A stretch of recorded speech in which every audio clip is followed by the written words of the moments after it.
ngayon sa bayan ng Asingan, Pangasinan. So dito tayo nag-park.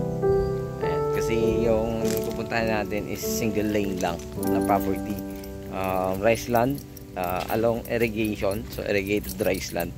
So tara tingnan natin itong property na ito. 3.6 hectares yung kanyang sukat. So ito yung kanyang daan kasi. Single lane siya, pero malapad to. Makita nyo maya. May simento pa rito eh. Hindi lang nila nililinisan kasi itong mga ano natin, itong mga farmers natin. Makikita nyo dun mamaya yung nalinisan. Dun sa part na yon naglilinis sila. Dito sa part dito simento ito eh. Itong part na ito simento to. Nga lang, syempre single lane lang. So at least mayroon namang parkingan doon. Pwede nating mapagparkingan kung gusto nyo ng rice land, irrigated rice land dito sa bayan ng Asingan. Napakaganda kasi ng mga ano dito actually. Tingnan nyo, nakapag-ani na yung iba, nakapag-ani na ngayon, nagtatraktora na naman. Ayan. So dito kasi halos tuloy-tuloy ang pagsasaka dito sa Asingan, Pangasinan. So maganda yung ano ng kuan dito, kumbaga yung pag rice land. Kung gusto mo ng rice land lang, ay maganda po dito sa part na ito. Yan, tingnan nyo, puro rice land yan. Ayan, sumula sa ano ito, sa provincial road, mga around ano lang siya eh, nasa 700 meters mula dito sa kinaturunan natin. So makita nyo ito, kayang-kaya ng ano, dalawang sasakyan naman na dito sa part na ito. Kaya lang syempre doon mas malilim mag-park doon, kaya doon ako nag-park kaysa dito. Pwede sana ako mag-park dito kasi 2 lane, pwedeng dalawang sasakyan dito. Kaya lang syempre doon tayo sa mas malilim. Ayan, andito na tayo sa property, yan sa part na yan, yung umpisa nya. So papakita ko tong irrigation, napakaganda. Ang ganda kasi ng tubig dito eh. Ayan, ang ganda ng tubig oh. Ayan, may makikita mo pa yung mga lumalangoy na isda. Malinaw yung tubig dito. Ayan, yan oh, nakapag-ani na sila. Ayan, second crop na yan. Ang bilis. Yung iba hindi pa nakakaani. Ito yung start niya ate. Ito yung start. Ito. Ayan, ito yung start na. So ito yung 3.6 no ate. 3.6 tapos hanggang yung pali na yan. Titignan ko lang yung frontage niya ate. 3.6. Yan ang style ng ano niya oh. Ito ate. Yan ang style niya. Paganyan, paganyan, paganyan.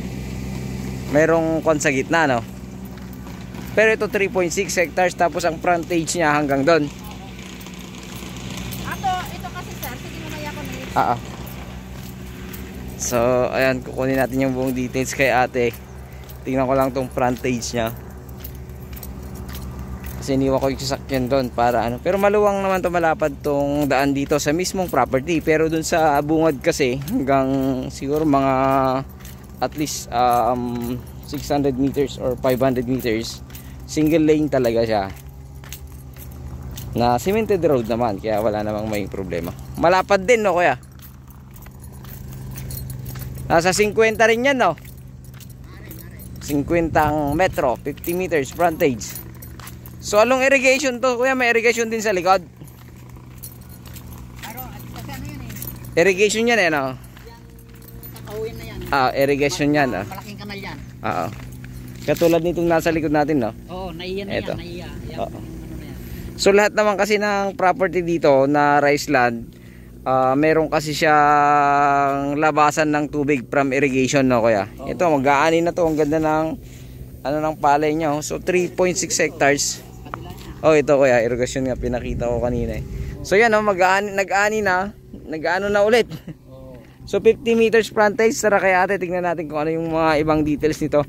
Isang title lang siguro to, tsaka syempre tingnan natin kung buhay yung nakapangalan. Ito pala oh, meron siyang labasan. Ayan, galing sa ano, sa irrigation. Ayan, galing diyan. Tatanggalin lang yung sara dito. Ayan, papasok, may papasokan diyan. So along irrigation, meron silang pinapasukan kasi meron silang mga ganong nilalagay yung tubo na plastic sa ilalim. Tapos lalabas na lang yung tubig. Nangyari, babaraduhan nila yan para pupunta rito sa kabila. May kanya-kanyang araw kasi yan isang yung mga pag-aano ng tubig. So ayun, 50 meters frontage mahigit ito. Tsaka from highway, provincial highway, siguro at least sabi mo na 700 meters. Napakalapit lang. So tanungin natin kay ate kung ano yung ibang details. Ano yung nakapangalan sa title ate? Buhay pa? So buhay na buhay yung nakapangalan sa title. Isang titulo lang, no? Isang titulo lang. So presyo nito ate? Ayan, 230. Sagot nila capital gain tax. Sagot nila yung capital gain tax. So ayan, 230 pesos along cemented road. Kaya naman ng dalawang sasakyan dito sa part na ito. Doon lang sa bungad yung single lane talaga. Ayusin na. Okay. Ipapaganito rin daw kaya para kasya yung dalawang sasakyan. So ayun, Asinggan to natin. Asinggan. Ano to, may lalabasan din yan natin. Din yan. Farm to market road na yan. Dire-diretso kasi doon na yung bayan, di ba? Yung bayan yan. Tapos from highway, provincial highway going to Urdaneta, mga 700 meters lang dito. So ayun, 230 per square meter. Sagot nila ang capital gain tax. Buhay ang nakapangalan sa titulo at isang title lang. 3.6 hectares, 36,912 Square meter. Yan, 36,912 square meter po ito. Rice land along irrigation, ito po. Ayan, mayroon po silang ginagamit. May araw-araw, may kanya-kanyang araw kasi sila na magpapalabas ng tubig pag kailangan na nila. So ayun, muli itong yung lingkod, Agent Joel. God bless you all.